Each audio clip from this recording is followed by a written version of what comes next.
The history of making a constitution. The Constitution of Zambia is modeled along the Nigeria Constitution of 1963, which was based on the 1950 European Convention for the Protection of Human Rights and Freedoms. These rights, which were known as Neo-Nigerian rights, were incorporated into most African Commonwealthy countries such as Sierra Leone, Malawi, Botswana, Kenya, and Uganda. On October 24, 1964, Zambia inherited the Northern Rhodesia Self-Government Constitution of 1963. The provisions in that constitution were meant to safeguard the interests of white settlers. Since 1964, Zambia has had several constitutional review commissions, CRCs, to improve its constitution.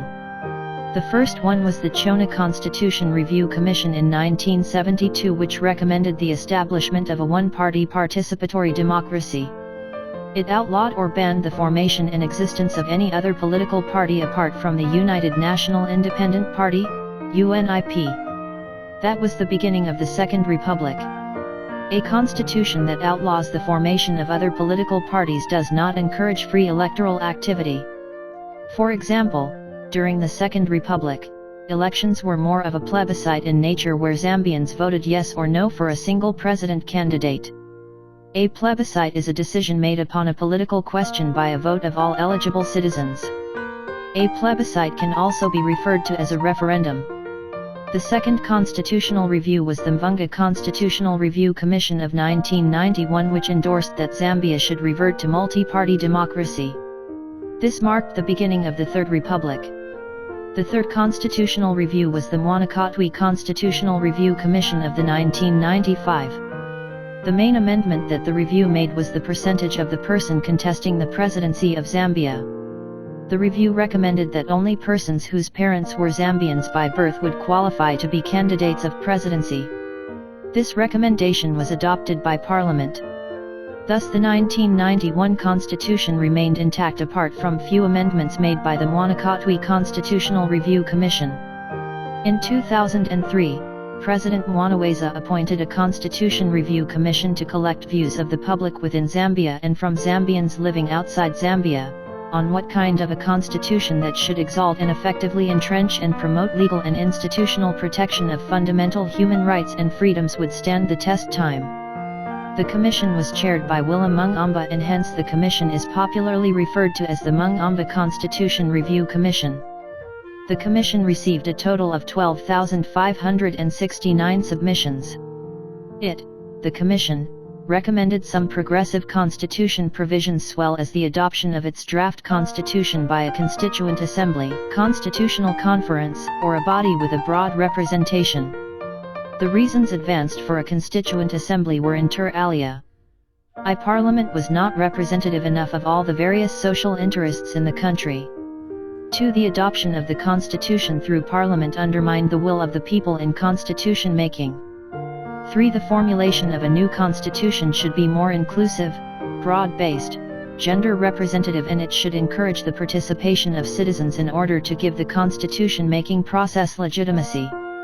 It even went ahead to recommend the composition of the Constituent Assembly as shown below. 2 representatives from each district, 1 woman and 1 man, making a total of 148. All members of Parliament 150. 1 representative from each of the registered political parties represented in the National Assembly. 3 representatives of the Law Association of Zambia. 2 representatives from the Economic Association of Zambia. 4 representatives from Local Government Association of Zambia. 3 representatives of the Zambia Congress of Trade Unions. / 2 representatives of the Zambia Federation of 3 Trade Unions. 2 representatives of the Zambia Federation of Employers. 2 representatives of the Zambia Association of Chambers of Commerce and Industry. 3 representatives elected from Women's Organization. 10 representatives from eminent persons appointed by the President, including past presidents and chairpersons of the previous Constitutional Review Commission. 8 representatives from religious organizations, 2 from the Council of Churches of Zambia, 2 from the Zambia Episcopal Conference, 2 from Evangelical Fellowship of Zambia, 2 from the Independent Churches of Zambia, 4 representatives from the Media Association of Zambia. 6 representatives from students' unions. 2 representatives from youth organizations. 4 representatives from organizations representing people with disabilities. 1 representative of the Islamic Association of Zambia. 4 representatives from NGOs not provided for. 1 representative of the Hindu Association of Zambia. 10 representatives from Defense and Security Services and Public Service Commission. 2 representatives of the Zambia Institute of Chartered Accounts. 2 representatives of the Medical Council of Zambia. The government of President Mwanaweza however created a National Constitutional Conference to develop a new constitution in July 2007 following a meeting of political parties represented in Parliament under the umbrella of the Zambia Center for Inter-Party Dialogue, ZCID. During this meeting it was resolved that instead of the Constituent Assembly, a National Constitutional Conference Act, 19 of 2007 was enacted/asserted to on August 31, 2007. Section 3 of the Act describes the National Constitutional Conference as a forum for the examination, debate, and adoption of proposal to alter the Constitution. The members of the conference, National Constitution Conference, were more than 500. In 2011, shortly after coming into power, again using the Inquiries Act, President Michael Chilufya of the Patriotic Front, PF, government appointed a technical committee on drafting the Zambian constitution whose main terms of reference was to look at all the reports of past constitution review commissions and come up with a draft report that would be acceptable to all Zambians. As usual, the technical committee on drafting the Zambian constitution visited all parts of the country. The citizens who met as a district and provincial constitutional conference made their submissions. This culminated into another National Constitutional Conference whose report raised a heated debate as to whether it should be submitted to the President alone or simultaneously to the public. The main demand from stakeholders was that this time around the draft constitution be adopted through a referendum, preferably before the 2016 general elections.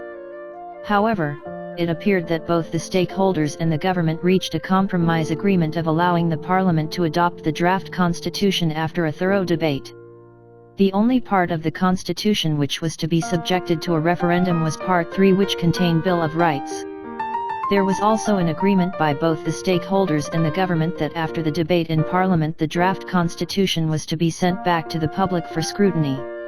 The public scrutiny or input appeared not have yielded significant fruits on the draft for obvious reasons such as lack of publicity on the document by the government and other stakeholders, especially civil society organizations.